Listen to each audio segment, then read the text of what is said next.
everyone, it's Renee with Delaney Jane Cards. Welcome back to my channel.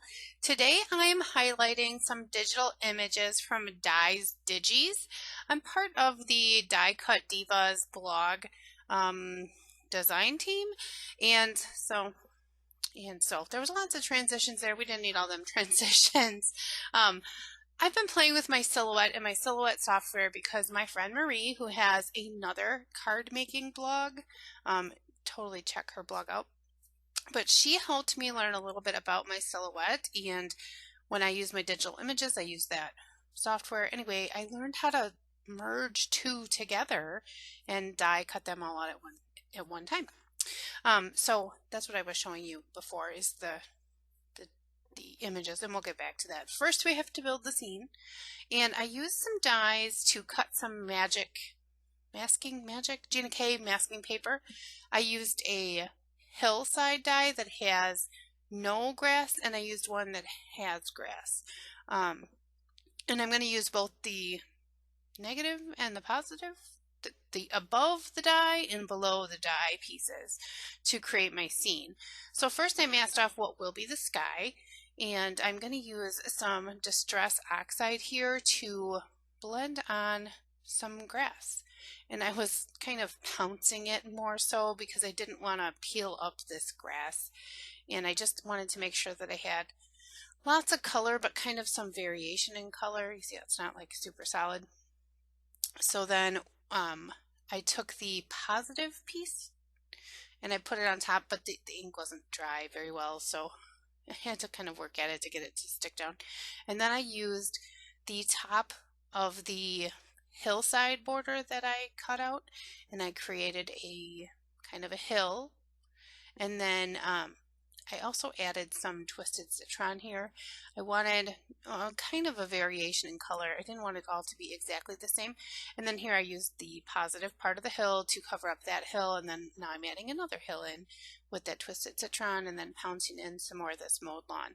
And I'm going to get a kind of a little grassy scene. One nice thing is I can save these masks and use them over and over. Now you see I have that little edge where the grass, like the mask wasn't lined up right. I just kind of filled that in. So then I decided to pull out my honeybee stencil and add some clouds in the sky. And this is, what is this one called?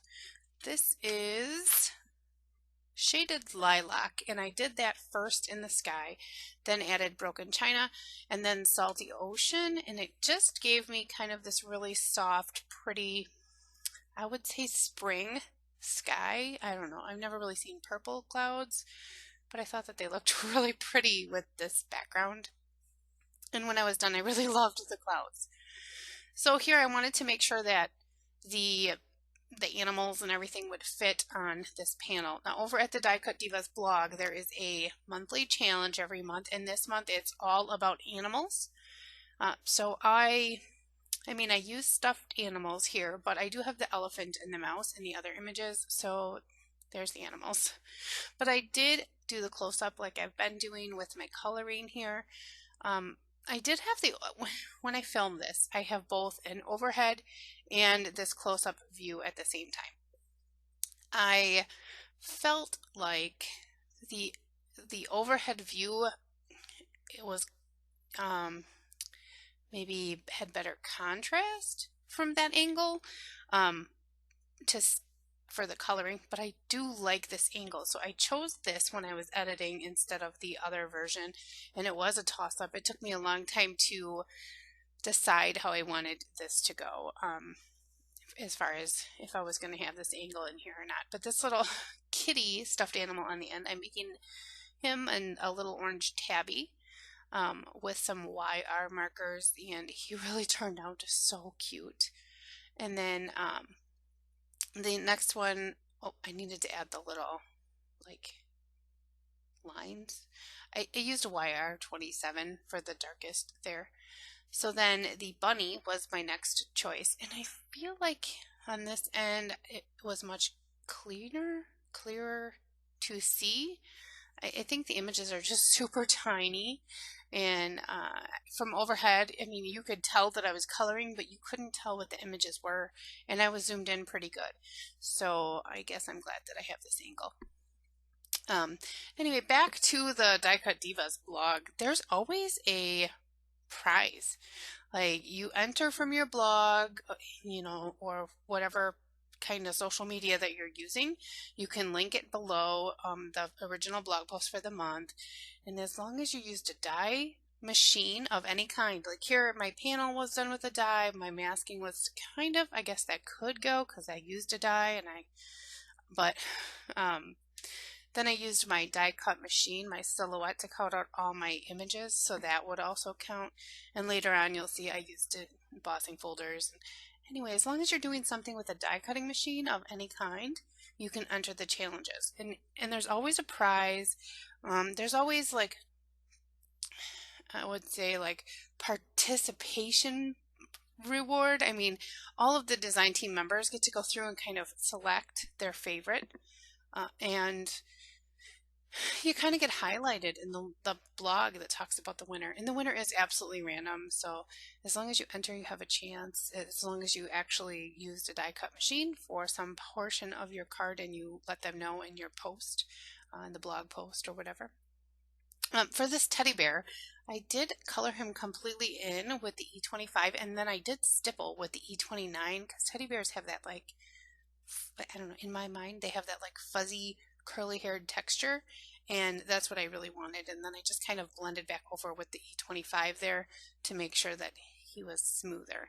And then for the little clothespins or pegs, depending on where you are in the world, I just used a single marker to color those in, and finished off my little images that are hanging with some black glaze pen for the eyes and the noses on some of them, just to make them stand out. When you have little ones, I have 3 little ones at home, their little stuffed animals get dirty a lot and they need to be washed kind of often. So there's probably, if I had an outside clothesline, there would probably almost always be some kind of stuffy hanging on top of them.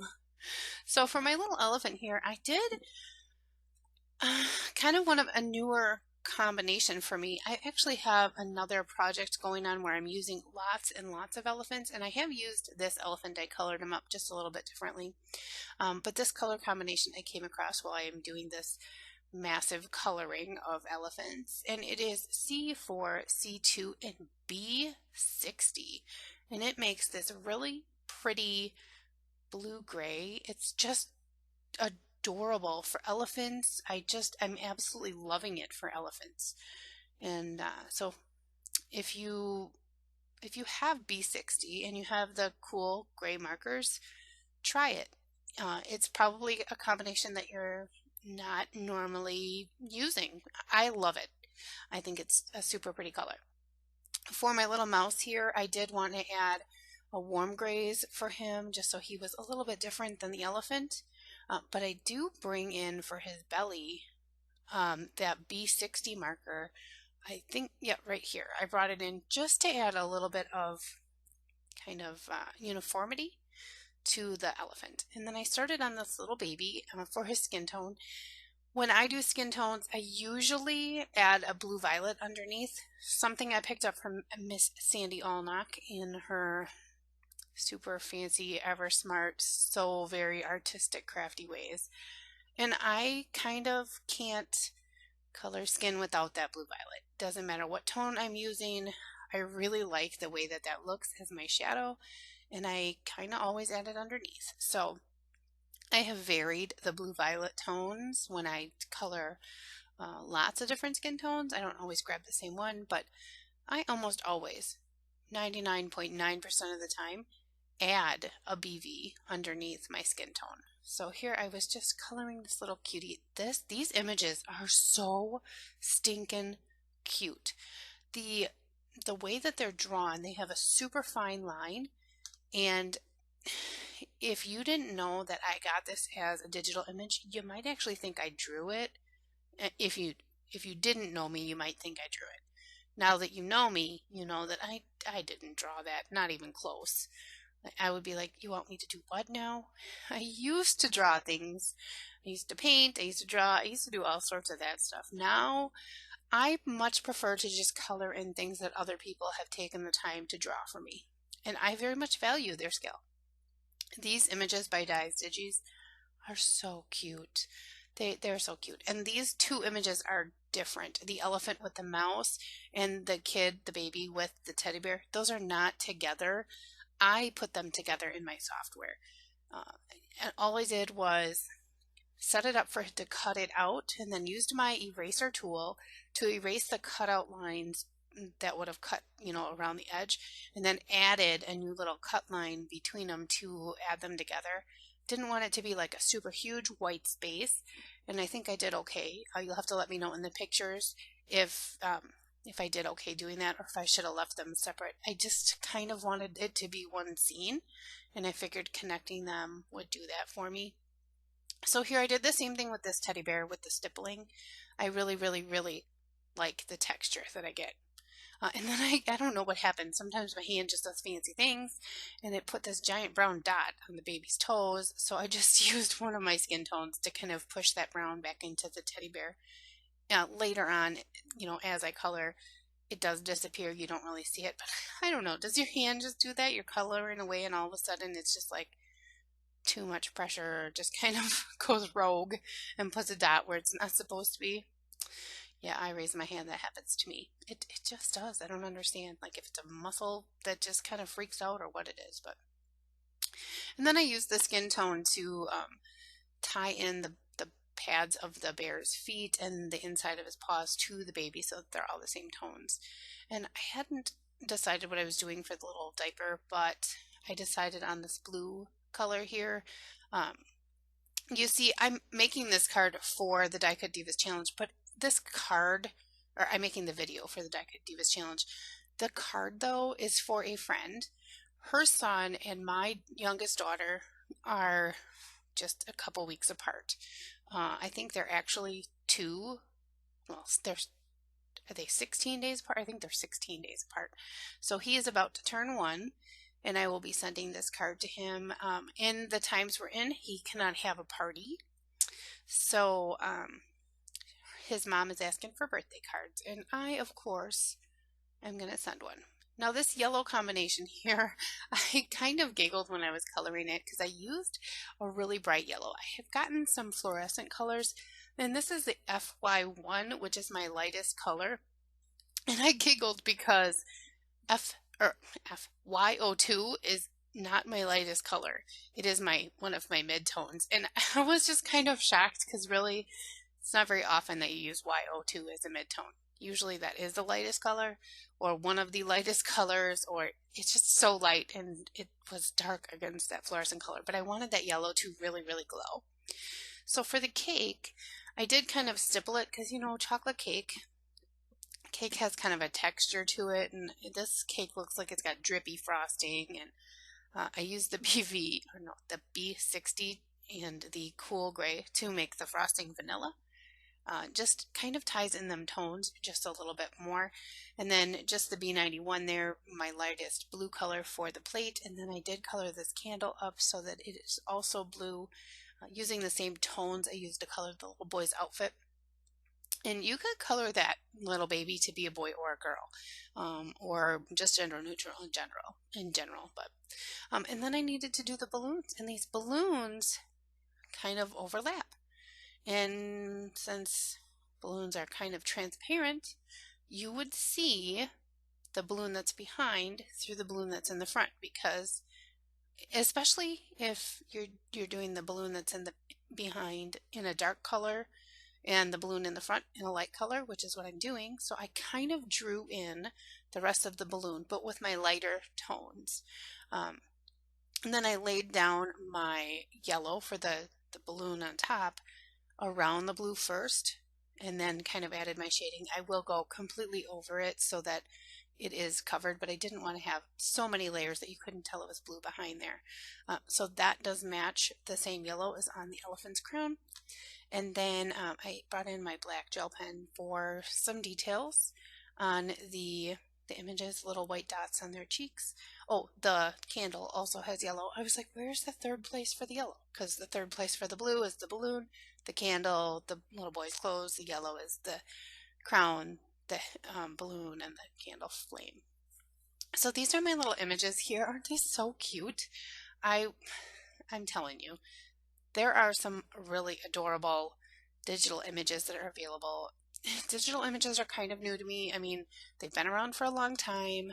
I've had a silhouette sitting here for a long time, but up until recently, I didn't even know how to turn it on. But I've been really working on it, and I feel like I'm doing a good job.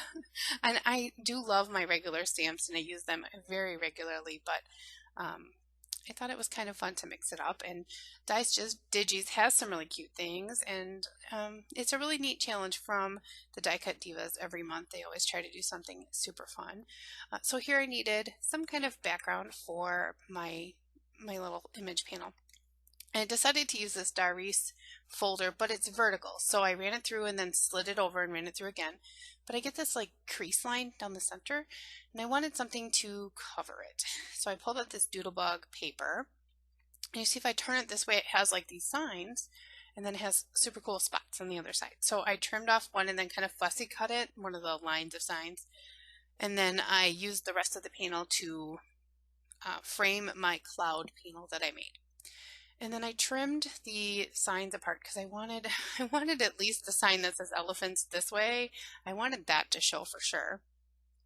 So I line these up, and I use Scotch removable tape in my craft room, and I use it a lot, not just to hold dies down. I use it to hold everything in place because it's really easy to pick up. It doesn't mar any papers or anything.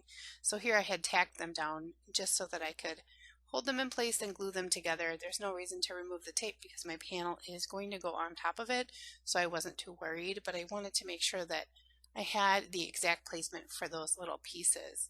So here I just placed this blue panel on top of my polka dot panel, which brings in some of those colors that I used in my coloring. I added some foam tape to this panel here and then popped that right in the center so that you see the signs above and below it there. And I didn't have to have those signs go all the way through because you don't see behind that panel. Then I took all the rest of the signs and I kind of lined them up on the edge of my card base here. They're going to be on the inside. And I just wanted them kind of peeking. I didn't want them like completely in the back, in the inside. Wanted it just to be the edge of the card. I could have done either. There's plenty of space inside to write a message. That doesn't take up much room, but it finishes it off, and I just trimmed those off so that they were even with the card base before I added my card front onto my card base there. And then I added just a little bit of sparkle to the crown, the candle, and to the balloons. And that is my card. I hope you love it as much as I do, and I hope my friend's son does really enjoy it. Well, she might really enjoy it. And I did use that Mama Elephant stamp set there for the big birthday wishes. Thank you for stopping by. I will leave the link below to the Die Cut Divas blog post. And as always, give cards generously. Bye!